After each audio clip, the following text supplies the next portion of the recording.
billed taxpayers more than $4,000 for taxi rides from his home to the U.S. Patent and Trademark Office headquarters, an internal investigation has found.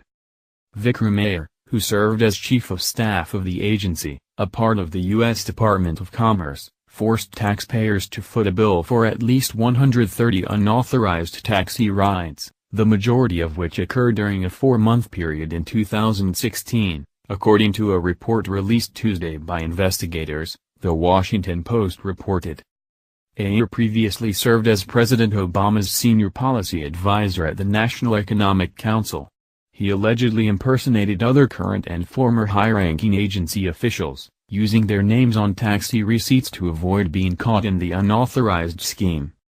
But the ruse was soon discovered after officials started raising questions. They confronted the Patent and Trademark Office's then communications director, one of the names Iyer used to bill the rides, who told investigators that he did not use the taxis as he regularly drove to work. The evidence establishes that political appointee knowingly used the agency's cab company account for impermissible purposes on a routine basis and that he took steps to conceal his unauthorized use of this account by providing false names and false location information, Commerce Department Investigator General Peggy Gustafson wrote in the report, according to the Post. Iyer's use of government money to pay for his commute violated federal policy prohibiting such practices. He did not deny the findings during an interview with investigators in December 2016.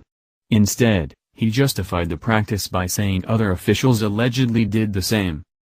Political appointee said he thought it was permissible to provide incorrect trip origin or destination information because this was the protocol that was imparted to him by his bosses at the time, and because this is how prior bosses approach it, investigators wrote, according to the Post.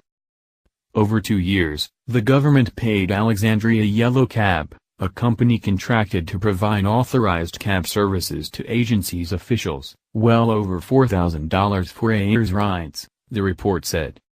While most of the cab rides took him to and from work, investigators also found that Iyer sometimes used the agency's cab account to facilitate his weekend social activity, but he made it appear otherwise when arranging for these cabs.